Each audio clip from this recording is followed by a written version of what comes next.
Because this whole idea of democracy in this country, it's retarded anyway. It's never been a democracy.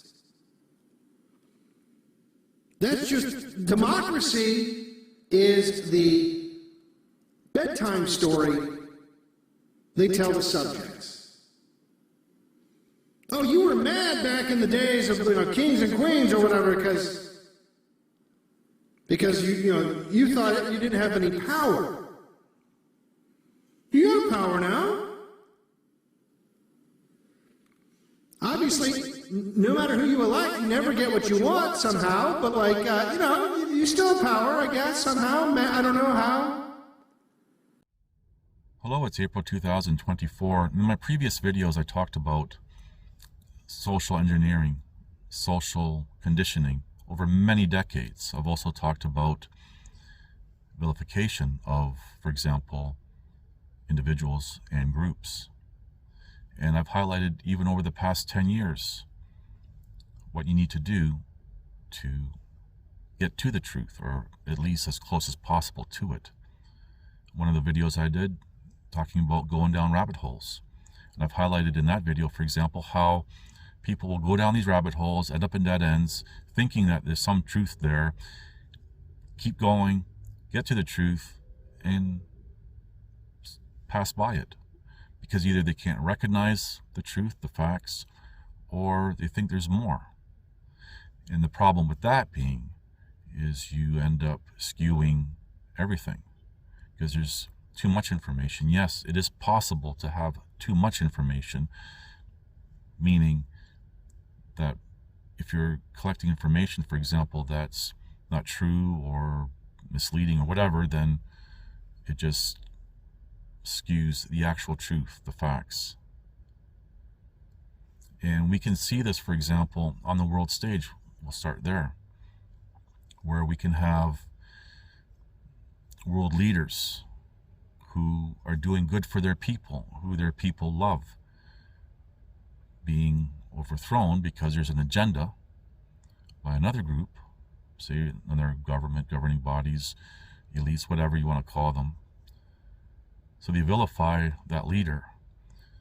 Now, I've highlighted over the past 10 years the book, The Confessions of an Economic Hitman, written by John Perkins, who was an economic hitman, and he would go into countries and pay their citizens to rebel against the leader. Whether they agree with it or not, you pay someone who's desperate, for example, enough money, sure, they'll go along with it. The reason why I'm bringing that up, because when you're digging for truths, trying to get the facts, you might stumble across these types of things, and you have to vet that as well. Who was behind it? What was behind it? Why? Who's benefiting? So there's a lot of layers to go through, and most people just either couldn't be bothered, or they're just not capable mentally.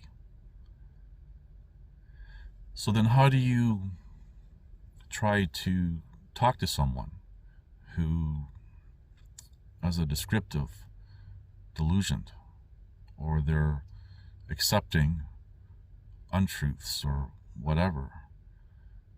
You really can't. You can identify these people, because usually these types of people are drawn to, for example, a specific movement, like a social justice movement, or even a political party. And there's been lots of studies done about this type of thing, where they found certain types of people are drawn to these things. For example, they're very emotion-based. And that's the key here, when people cannot separate their emotions when making conclusions, because you just can't. And then when you start on, this applies to any topic, and then when you apply this, for example, with religions, belief systems and stuff, they really can't let go because they're emotionally attached to what they think as a descriptive their experience has been, or whatever drew them to whatever conclusions. So you really cannot change their minds. And religion was just, belief systems was examples, but this could be on the world stage, again, with a particular leader, and what the official narratives about that leader is. People just, okay, yeah, and they'll just accept that. And you cannot change people's minds. And a lot of people are authority based, so they will accept from an official source a narrative and then ignore, through social conditioning, someone else coming along saying, hey, hang on a sec, no, this is not true. And it doesn't matter how much actual evidence that you can present, they won't accept it because it doesn't come from an official source. Maybe you have to ask yourself, I mean, look, like it's like a soccer game. People have used this analogy before, right? It's like if you're playing a soccer game against another team and the other team's using their hands, and you're like, well, I know the ref isn't ever calling them on it, but we're better than that. We're only going to use our feet. I know that means we'll never win, but at least when we lose, we'll lose knowing that we followed the rules. It doesn't matter how much actual evidence that you can present, they won't accept it because it doesn't come from an official source. Again, this is all part of social engineering, social conditioning, and everything else. And you're not going to, I've said this, especially over the past several years, you're not going to wake up anyone. All you can do is, for those who are aware of actual truths and facts, is continue to enforce the truths and facts with them. And then we get into those people, and it applies to any group, collecting and basically patting each other on the back and virtue signaling and everything else. But you're not waking anyone up. Once someone is programmed, now, is it impossible? I'm not saying it's impossible, but it may take years, maybe even decades, the rest of someone's life. And there's a lot of people from cradle to grave will accept whatever, for example, nonsense that they're told, especially when emotions are involved.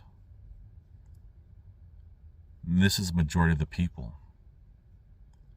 Majority of the people are emotion-based, and we see lots of studies over each decade how IQ points, whether you want to accept IQ as a valid way to determine someone's intelligence or not, that's not the point, but using that standard, we can see how IQ points are dropping, I think 15 points every decade. So people are getting dumbed down. However, that only applies to the commoner. When you look at the ruling class, the elitists, Illuminatis, whatever you want to call them, they're different. They think different. They're not emotion driven. They're smart enough to know that the rest of the people are, and they use that as a weapon. But they do that, for example, through social conditioning, through music, movies, all of these things. And this is why we see such great divides in our civilization. You may agree with someone on this thing, but hey, when it comes to, for example, pineapple on pizza, hey, you're my enemy. And everyone's just so fractured, society is so fractured that there's no coming back. And I've highlighted even in videos, for example, what is there in this civilization that's worth salvaging, everyone wants to hang on to. What it is, people are scared of the time before a new equilibrium is established. That's what people are scared of. They don't want to let go of whatever perceived comforts that they have, and they'll hang on to it to the bitter end. And guess what? We're getting to that bitter end. But this is part of the cycles of civilization and the 100-year patterns within.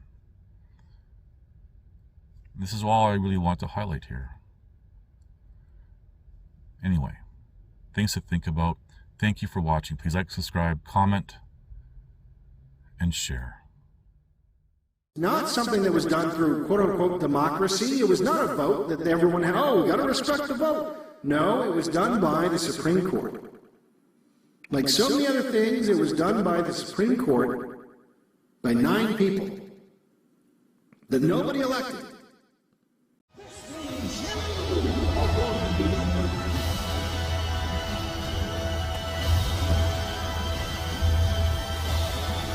Listen to this and write it down if you can't remember it. You're never going to outgrow warfare. You simply must learn to fight. I hear people saying to me, oh, when is it going to get easier? When you die.